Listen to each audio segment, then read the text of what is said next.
What is up, everybody? Pokeback Ripper back at it again, and today we are going to be talking about vending. Now, the video is in edit right now, so I'm not sure when it's going to come out in terms of like the actual vending. Got a lot of good footage, some voiceovers, and everything like that.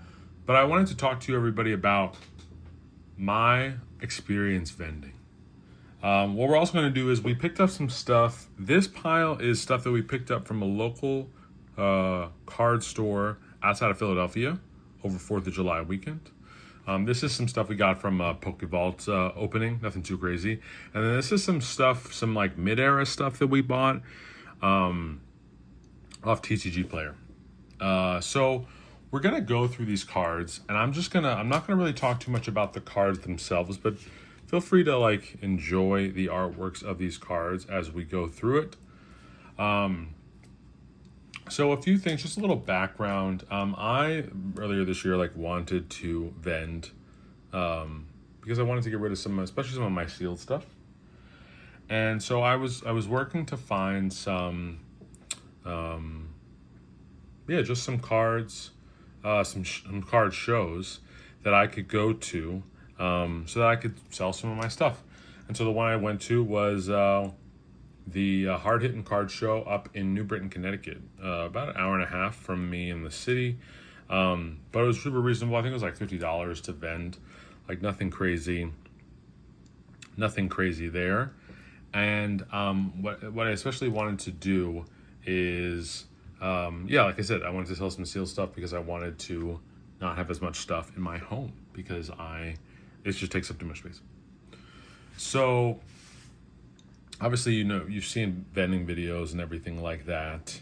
I know I wasn't going to talk too much about the cards, but I just love this Entei. This is a promo, Blackstripe promo 34 from movie promo. It's awesome, reverse hollow. A lot of, pretty clean, honestly, for a card that's that old. A little white spot on the top there, but nothing crazy there. And so here are some of the things that I wanted to share with everybody. Number one, if you don't have like a thriving scene of like a local game store that's like big where you can go and like trade night and like show off your stuff and all that on a consistent basis, it's kind of hard to like talk about Pokemon. It just is. And so one of the things that I really enjoyed, probably the thing that I enjoyed the most, was just being able to meet people in the hobby, and just see their collections, hear what they were looking for, and just like have a community. And that was probably the most fun that I had at the show. Was just, making deals was great, and getting people cards that they really liked. We actually sold one of these at the card show, so I wanted to pick some more up because clearly they are desirable. Again, not the cleanest, but it's okay. Almost 10 years old. That's crazy. Here's the same one. So listening to people and what they were going to say about their collections, about what they especially picked up at the show, what they were looking for, was just really, really awesome. Some other stuff that I really enjoyed about vending was being able to listen and hear, especially what other people's favorite Pokemon were. It was honestly, some of them were like even more random than our boy over here, than Ampharos. And if I could find cards for their favorite Pokemon, that would be awesome. If I couldn't, it really wasn't that big of a deal. EX Sandstorm, Mighty Anna here, pretty cool. Honestly, pretty clean for EX era, 2006. So that was number one for me. Number two was actually being able to like show off my cards. Slabs, singles, low-end singles, sealed product. And on several occasions, people really, they remarked at how, just how good my stuff was, how varied it was, how I had like stuff at every single price point. I had a bunch of cards that were like only $1. And it was pretty awesome. So that was super fun. Just taking this out so you can see the back of it. Pretty clean, honestly. A little white dot on the bottom.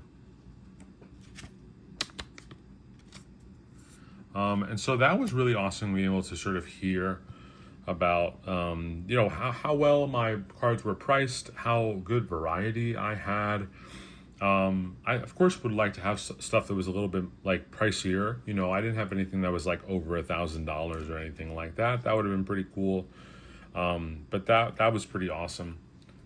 The thing I would say that surprised me, maybe it didn't surprise me the most, but I dealt with the most, was the fact that people always said, I'll be back, which I understood. You know, what people essentially did is they made their way around, like a buffet, like an all-you-can-eat buffet, wanted to see what was available, and then would make their way back around and see the other, you know, what was the best deal, or, you know, if any other place had their card so they could, like, compare prices. Yeah, I picked up 2 of these because I think this card is really sweet. One for the binder, one for vending. A lot of the stuff that I got from this card shop is stuff that I actually needed. Not a lot, maybe like half of it in terms of, like, sets. So that was pretty cool. I also loved when people noticed my my Ampharos shirt, which you'll see, you would have seen in the thumbnail for this video. Yeah, people really liked it. I was able to show off my my personal binder a couple of times, which is pretty cool. This one's actually, yeah, this one's really clean. I was able to show up my personal binder a couple of times, which was really cool. And yeah, honestly, making deals. The first deal I made was like $10. But just the fact that it was, like, relatively early in the show, it really allowed my nerves to be to go down. Because, like, what if no one bought anything? I, like, did all this prep, priced all these cards. Oh, it looks like that's actually on the card. That's okay. Priced all these cards up, schlepped my stuff up to Connecticut. Picked up a good amount of Paradox Rift because, as you know, we haven't opened up a lot of that Paradox Rift. Yeah, make sure to check the backs of these. And yeah, that was super cool. I did give away a few cards. I gave away a graded Ampharos card, low grade, I think PSA 3, Pop Series Hollow. So it's probably one that I'll pick up maybe in like a higher, grade, or maybe just ungraded for the binder. And so I'm excited. So that was really cool. It was a kid that was kind of shy. I could tell, like, didn't really want to talk too much, but his dad, like, told me that his favorite Pokemon was Ampharos, and so I gave him the slab for free, and he was really appreciative. I got to just meet with a lot of people that were just fans of Pokemon. That was super cool. And then the last thing I would say that I really enjoyed the most is the vendors. Behind me, to the left of me, across from that vendor and next to that other vendor, they were all doing their first show, which made a lot of sense because it was small. People were sort of just trying to feel it out. And I kind of felt bad for most of us because a lot of us were, like, solo.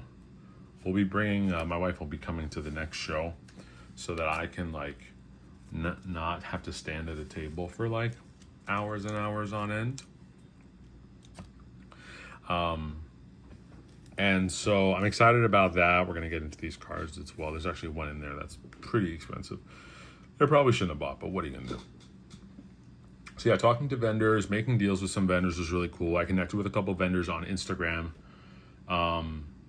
Just to see, like, what the sort of vibe was. PSA, I have, like, a bunch of copies. I bought, like, several copies. Not like a buyout, but I bought several copies of cards I thought were undervalued. I technically bought all of these cards at near mint. So this is a lesson to you all. I know it's XY, but that is not near mint. That has crazy edge wear. I mean, I put that at light play. Again, I'm probably still gonna sell. People really like Shaman, but like, come on, TCG player vendors. Price your cards better. Mega, I picked up some megas because, you know, those are kind of going up pretty high right now. Not the craziest megas. I wasn't picking up any like Mega Charizards or Groudons or anything like that, but I do like Mega Manectric. You know, we have a Manectric full art from I think Breakthrough. This one actually is pretty good. Yeah, so the vendors are super cool, and I hope to connect with them like before future shows in the, you know, in the upcoming months. This Gardevoir is also like definitely light play. Some of the, I would say the, not cons, but just things. Yeah, this one is rough. Corner edge, corner. Good binder copy though if people like Gardevoir. So people like wanting to do multiple rounds, being like, I don't really know what I want. Like, one tip I can send to people is, even as a vendor, I went in and I wanted to buy single cards. I wanted to buy raw single cards, and I knew that. And I wanted to sort of buy cards that were, you know, under $10, like, and under like $20 or $30 pretty much. And then as a collector, I wanted to buy Japanese 151 to finish that set. And then, just illustration rares. Scarlet and Violet illustration rares, Sword and Shield trainer galleries. Those, because they're down right now, so I wanted to buy those up. But there were several times where, I remember this one guy in particular, he just kept coming around and around and around. And he did say he wanted a couple of the cards that were in my case, just the raw, like higher end raw cards. And I just see him, he just kept walking around, and this is like crazy off center too. Just walking around and around, and he just couldn't pull the trigger. And honestly, like, that's kind of sad. I mean, in a small show like that, you should definitely be able to pull the trigger because there's not that much to choose from. Man, this Mega Manectric is pretty cool. Shout out to Poke House if you're watching this video. Another definitely off center. Nothing that we're sending in for getting, I'll tell you that much, first of all. Another Shaman. This is in one of those perfect fit sleeves, which I don't like them. Yeah, this one is also just like that corner especially pretty rough, but we'll see. We'll see where we want to price these. Again, these weren't super crazy. There is one in here that's in the back here that was like really expensive and is not in the best condition, but that texture though, as you can see on those XY full arts, is awesome. Let's see what we got here. Some other like things you should just be aware of. Wow, that texture, you can feel that texture. Oops, sorry. It's already messed up, so it's okay, but yeah. That top left corner. Not the sweetest. Yeah, honestly, I really think that if you are going to Mega Heracross is pretty cool there. Just a regular Mega Heracross, regular EX. If you're going to go to a show and vend, I would highly recommend that anybody that has, I mean, really you don't need that much. I think what we brought is probably about maybe like $2,000. No, probably a little bit more of that because we brought a lot of sealed. But really, the sealed didn't move that much. If you have like $1,000 of like raw or graded cards, come. Just come. You know, because especially a small show like this is the big one, Mega Gardevoir full art. Especially at a show like this, yeah, this one's not cute, everybody. I think some of this is like surface, but not ideal. Yeah, the last thing I'll say, and not the craziest video here. Last thing I'll say is like people really should try. Tables are definitely getting hard to come by, but if you don't have to do anything too crazy. Like we bought like a bulletin board, which you'll see in the video, for like $80. We had our binders. Really don't need to like get anything super crazy. I would say, if you have top loaders, if you have a couple binders to put cards in, penny sleeves, of course, to put your cards into the binders, you can really do all right. Have a section with higher end cards. For me, it was 10 and up. Have a binder with lower end stuff, obviously below $10. You can put sealed stuff out if you want. It's not going to move that much. People are really going to like want to trade for sealed stuff. That was my experience, and a lot of people around me. But I would really recommend everybody doing at least one show. Because at least what you can do is, number one, you can meet people in the hobby, maybe connect with people on social media, on YouTube, stuff like that. Number two, you can specifically go and find and buy people's cards at a discount. So you can buy it at like 80%, you can buy it at 90%. Everybody's really reasonable on that. So you can get cards you would normally buy at full price and get them for like a 10 or 20% discount. Number two is you can like give off some cards that maybe you would never ever sell to like a card shop or to like a bigger vendor that are like $1 cards, $2 cards, $3 cards, but people are going to want those cards. Those cards actually moved a lot more than any cards that were like above $50. So those are really the three reasons. If those are anything you desire, if you don't really have an LCS that you can go to like do trade night and stuff like that, honestly, just go. I have some other stuff that's coming. Black and white set, black bolt and white flare is coming out soon, so we're going to do some videos on that. Yeah, summertime's going to be a little chiller. Definitely going to be vending. We're going to be vending in August. We're going to be vending. I don't have anything in September, but we got something in October right now, and we're working on September and November. So we're trying and do one show a month for the rest of the year to see what we can, unload, pick up. But as always, y'all, I really appreciate it. If you have any questions about any of the cards that I showed in this video or anything that you saw from that live that we did a little over a week ago, let me know in the comments. I always respond to all the comments. So I appreciate everybody. If you're still here, hit the like button, subscribe. We do videos every single week, and I will talk to you soon. Peace.